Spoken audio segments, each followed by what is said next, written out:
Good day and welcome back to my YouTube channel. So today I'm going to be going over what I've been waiting to go over since I first figured out that you can set up your vessels in various ways.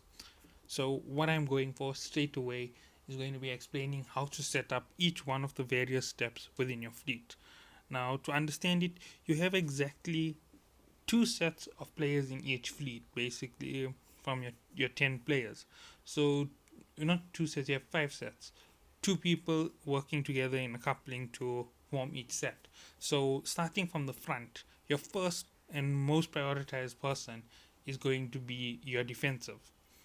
Now, this is going to be mainly on how to set up your defensive players. So, I am going to start this off with first going into the market and going through the equipment you need on your defensive players. When it comes to weapons, you don't have to use long range weapons when it comes to being defensive. That means anything that fires faster and is lower ranged is perfectly for this. So it's perfectly suited for this. So a sub nosed railgun, perfect for it because you're actually driving yourself right into the front of the fight. Um, so let's go into no not ships. Sorry. Okay, let's go into mid slot. Now, running in a defensive position, what you are going to need in your slot is going to be something to actually stop the damage. Sorry, 1 second.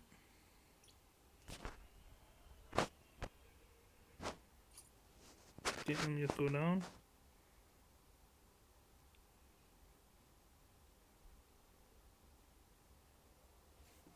Okay, now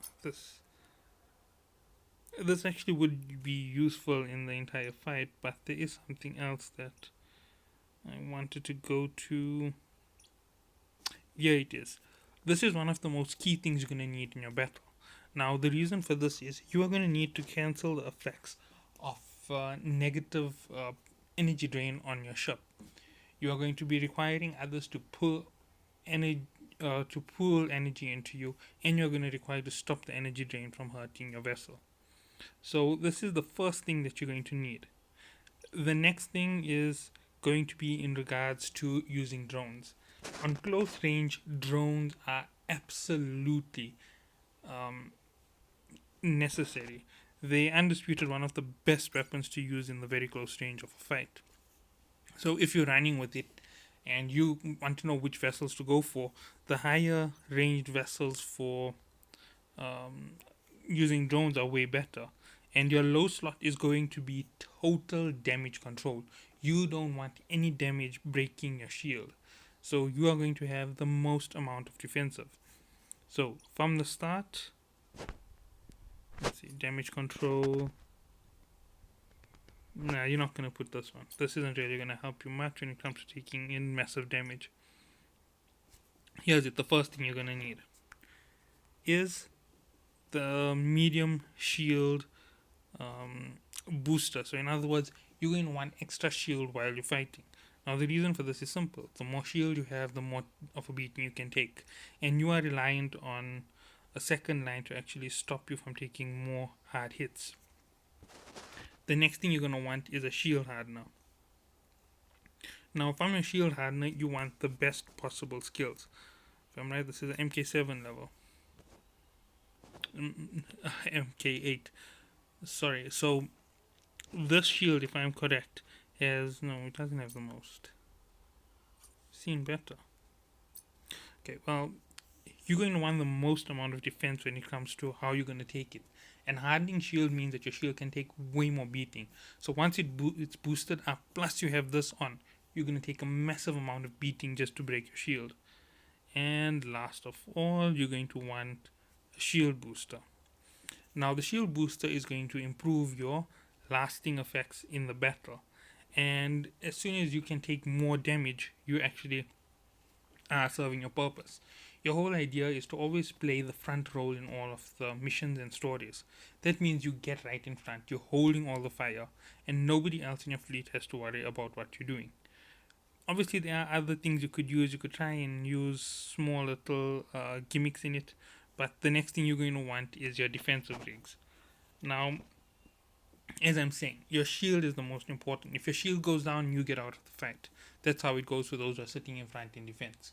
Because if you can't handle staying off a massive defeat to your shield, you aren't fulfilling your purpose. And if it hits through your shield, you're going straight to armor. And where you are, if you put everything into your armor, you're just going to get obliterated immediately. And there's no use in even regenerating a shield at that point. So this is how you're going to set up with only defensive capabilities. Sorry, trying to open this.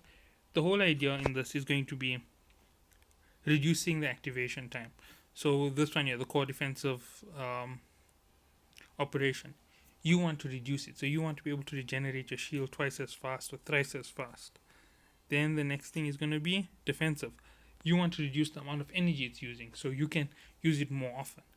That means where it's using 9, you want it to use 6. And if it's using 6, you want it to use 5. So everything towards efficiency. Okay, now these are the easier parts. The next thing which comes up is going to be your mechanical rigs. I am not sure on how to set up the mechanical rigs as yet. I haven't even started to touch on it. Now, I showed you this on the basics. Next thing to go into is your skills. Okay, first things first, into your technologies. You're going to open your shields. This is for the defensive formation, so understand exactly what I'm saying. The first two, not the third one, remote shield operation. The first two, you want them maxed out. You want to go all the way to expert operation as soon as possible. So that will give you 6 immediately off the back. Going down your ship type. Now, to understand this, you can use any of the 3 ship types, but the best is going to be the strongest possible ship you can get your hands on. So for me right now, the strongest possible ship is a cruiser. Okay, so I just added 2, 3. Okay, so I added that to the lineup on what's going on.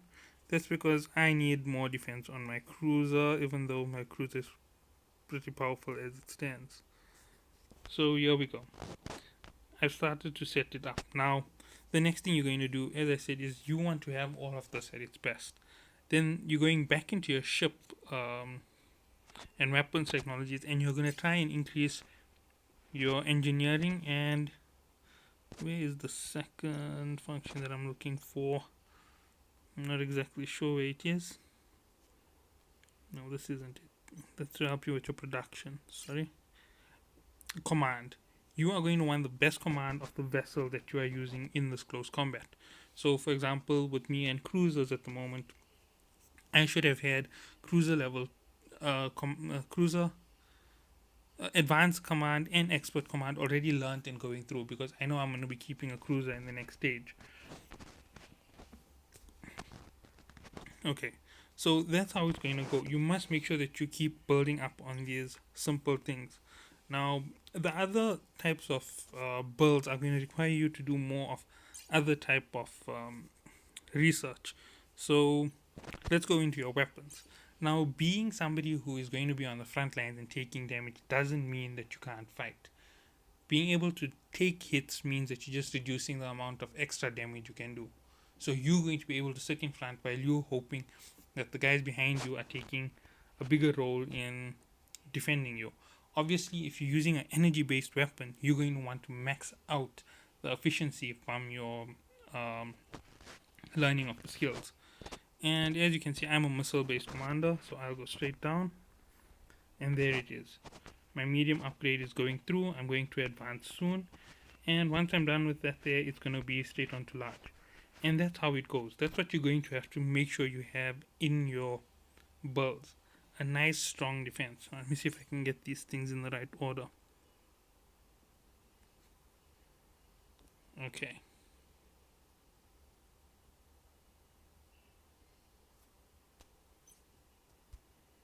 I don't know why it's not obeying.